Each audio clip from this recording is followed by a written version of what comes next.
السلام علیکم ورحمۃ اللہ تعالی وبرکاتہ۔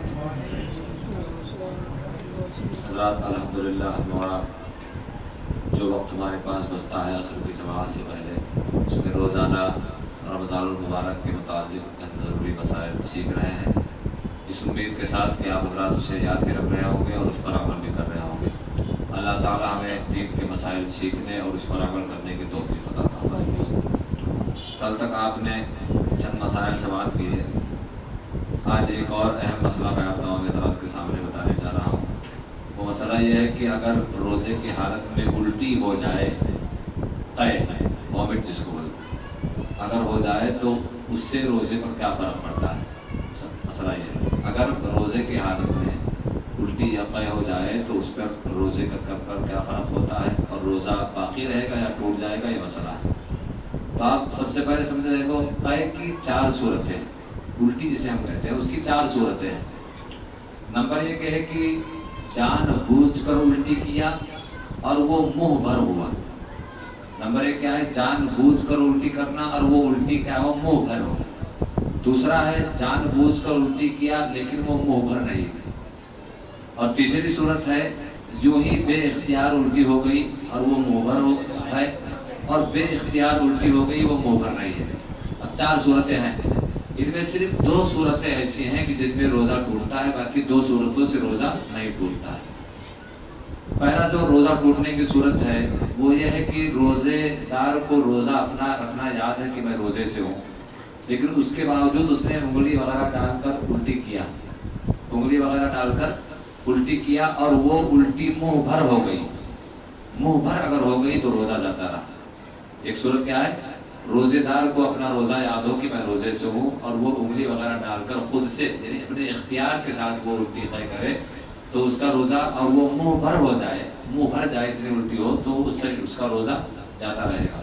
دوسری صورت ہے روزہ جانے کی، یہ ہے کہ اگر بغیر اختیار کے بغیر جان بوجھ کے الٹی ہوئی اور وہ منہ بھر ہوئی، بغیر اختیار کے الٹی ہوئی اور منہ بھر ہوئی، منہ بھر ہونے سے بغیر اختیار سے روزہ نہیں ٹوٹا، لیکن اگر اس نے جان بوجھ کر، منہ بھر الٹی تھی، جان بوجھ کر ایک دانہ بھی اگرچہ وہ چنے کے دانے کے برابر ہو، ایک دانہ بھی اس نے اپنے حلق کے نیچے اتار دیا تو اس کا روزہ جاتا رہے گا۔ تو 2 صورتیں ایسی ہیں جس میں روزہ ٹوٹ جاتا ہے۔ روزے دار کو اپنا روزہ ہونا رکھنا یاد ہو اور وہ جان بوجھ کر انگلی وغیرہ ڈال کر حلق میں الٹی کرے اور وہ الٹی منہ بھر ہو جائے تو روزہ ٹوٹ جائے گا۔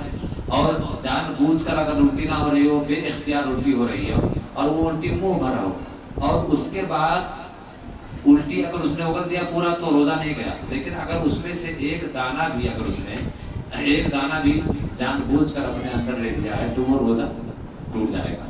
اب اگر روزہ دار کو روزہ یاد نہیں ہے اور مطلب بے اختیار ایسے ہی الٹی ہو گئی اور وہ منہ بھر الٹی نہیں تھی، منہ بھر الٹی نہیں تھی، تھوڑا تھا، اب اس نے جان بوجھ کر چاہے کوئی ایک دانہ اندر لے لیا ہو یا یوں ہی چلا گیا ہو تو روزہ اس صورت میں نہیں ٹوٹے گا۔ روزہ ٹوٹنے کے لیے ضروری ہے کہ منہ بھر گئے ہو، اب اس میں سے کچھ بچا ہوا دانہ چاہے چنے کے برابر اگر ہمارے پیٹ میں جاتا ہے تو روزہ ٹوٹ جاتا ہے۔ تو وہی ہے کہ روزے کی حالت میں اگر الٹی ہو جائے تو صرف 2 صورتوں میں روزہ ٹوٹتا ہے۔ پہلی صورت یہ ہے کہ روزے دار کو اپنا روزہ دار ہونا یاد ہو اور اس کے باوجود اس نے جان بوجھ کر مثلا اپنے منہ میں انگلی وغیرہ ڈال کر اپنے اختیار سے الٹی کیا تو اس نے تو اگر منہ بھر کے ہے تو روزہ ٹوٹ جائے گا، اگر منہ بھر الٹی ہوئی ہے تو روزہ ٹوٹ جائے گا۔ دوسری صورت یہ ہے کہ جان بوجھ کر نہیں بلکہ بلا اختیار قے ہوئی ہے اور وہ منہ بھر کر ہے، اور تو اگر اس نے اپنے اختیار سے کچھ بھی ذرہ اگرچہ وہ صرف چنے کے برابر ہو کیوں نہ ہو اس نے اپنے حلق سے نیچے واپس لوٹایا تو روزہ ٹوٹ جائے گا، اور اگر منہ بھر سے کم ہے اور تو روزہ نہیں ٹوٹے گا۔ اور اگر بغیر اختیار کے بھی منہ بھر آیا ہے اچانک، جیسے عام طور سے لوگوں کو آتا ہے تو الٹی آتی ہے، اگر منہ بھر آ گئی تو اس سے بھی روزہ نہیں ٹوٹے گا۔ ہاں اگر منہ بھر آئی ہے اور اس نے جان بوجھ کر کوئی دانہ حلق میں لے لیا ہے تب روزہ ٹوٹے گا۔ دوسرا ایک مسئلہ یہ ہے کہ روزے کی حالت میں سر میں یا جسم میں تیل لگانا یا ملنا، عطر لگانا، سونگھنا، یوں ہی پھول سونگھنا، سرما لگانا، ویسلین لگانا یا کریم لگانا، ماتھے یا ناک کے اوپر بام لگانا درست ہے یا نہیں، اور ان چیزوں کے استعمال کرنے سے روزہ ٹوٹتا ہے یا نہیں۔ اب دیکھو جتنی چار چیزیں بتائی گئی ہیں، سرما ہے، جسم میں تیل لگانا ہے، ملنا ہے، عطر لگانا ہے، یا سونگنا ہوا، پھول سونگنا ہو گیا، سرما لگانا ہو گیا ہے، ویسلین یا کریم لگانا ہو گیا ہے، ماتھے یا ناک کے اوپر بام وغیرہ لگانا، تو ایسی صورت میں روزے کا کیا حکم ہے؟ تو بتایا جاتا ہے کہ سوال میں جتنی چیزیں بھی بتائی گئی ہیں، روزے کی حالت میں ان تمام چیزوں کا لگانا اور استعمال کرنا بلا حرج و کراہت کے جائز اور درست ہے۔ آپ عطر لگا سکتے ہیں، عطر سونگ سکتے ہیں، سرما لگا سکتے ہیں اور تیل لگا سکتے ہیں، ویسلین وغیرہ لگا سکتے ہیں، ناک کے اوپر اور گلے پر، ناک کے اندر نہیں، کیونکہ ناک کے اندر سے وہ ایک منفذ ہوتا ہے جو پیٹ تک جاتا ہے، تو اس سے روزہ جاتا رہے گا، کچھ زیادہ کرتے ہیں تو ناک کے اوپر یا حلق وغیرہ میں بام وغیرہ لگاتے ہیں تو اس سے آپ کا روزہ نہیں ٹوٹے گا، اور کوئی بھی خوشبو ہو۔ مگر ایک بات یہاں دھیان رکھیں، سرما لگانا تو ویسے ہی جائز ہے، ہمیشہ لگاتے رہنا چاہیے، لیکن اگر کوئی زینت کے لیے لگاتا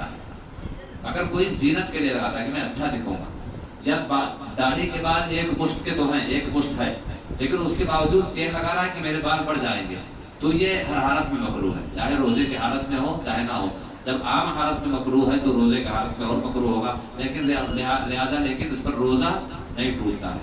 لیکن ایک چیز یہاں پر خیال رکھیں، لوہبان اور اگربتی، عطر کا سونگنا، پھول سونگنا یہ الگ بات ہے، لیکن لوہبان یا اگربتی کا دھواں اگر سونگیں گے تو وہ دماغ پر چڑھ جاتا ہے اور اس سے کیا ہوتا ہے؟ روزہ ٹوٹ جاتا ہے۔ روزہ دار خوشبو سونگ بھی سکتا ہے، سونگنے سے جس کے اجزاء دماغ میں نہ چڑھے، بخلاف اگربتی اور لوہبان کے کہ دھوئیں کے کہ اس پہ سونگ کر دماغ چڑھ جائے، جب اسے سونگا جاتا ہے تو دماغ پر چڑھ جائے گا تو روزہ جاتا رہے گا۔ روزہ دار سر میں روغن تیل، خوشبودار تیل، کوئی بھی تیل مل سکتا ہے، مل کر خوب جذب بھی کر سکتا ہے، ہاں مثلاً کان میں نہیں ڈال سکتا، اگر ڈالے گا تو روزہ جاتا رہے گا۔ تیل وغیرہ کان میں وہی ہے، پردہ اگر پھٹا ہو تو وہ دوا مثال۔ باہر شریعت میں ہے گلاب یا مشک وغیرہ سونگنا، داڑھی مونچھ میں تیل لگانا، سرما لگانا مکروہ نہیں ہے، جبکہ زینت کے لیے سرما لگایا، اس لیے تیل لگایا کہ داڑھی بڑھ جائے، حالانکہ ایک مشت داڑھی ہے، تو یہ دونوں باتیں بغیر روزہ کی میں مکروہ ہیں، اور روزہ میں بدرجہ اولا یہ چیزیں کیا ہو جائے گی؟ مکروہ ہوتی ہیں۔ تو ان سب چیزوں کو آپ خیال میں رکھیں کہ جن سے روزہ ٹوٹتا ہے اور کن چیزوں سے روزہ نہیں ٹوٹتا ہے۔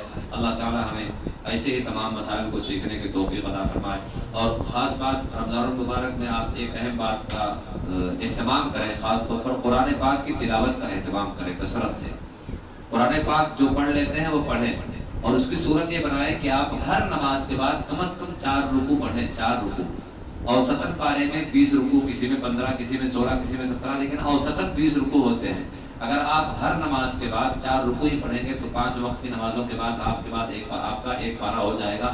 اس طرح رمضان المبارک میں آپ بالکل آسانی کے ساتھ ایک مکمل قرآن پڑھ سکتے ہیں۔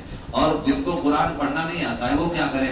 تو قرآن پاک ایسی کتاب ہے، اللہ تعالیٰ نے اسے وہ مرتبہ عطا کیا ہے کہ جو قرآن پڑھتا ہے اسے تو ثواب ملتا ہی ہے، جو قرآن دیکھ لیتا ہے اسے بھی ثواب ملتا ہے۔ جو نہیں پڑھنا آتا ہے تو کم از کم کھول کر بیٹھ جائے اور اس کے حروف کو دیکھیں، آیتوں کو دیکھیں، تو اللہ تعالیٰ ہمیں دیکھنے کے بھی ثواب عطا فرمائے گا۔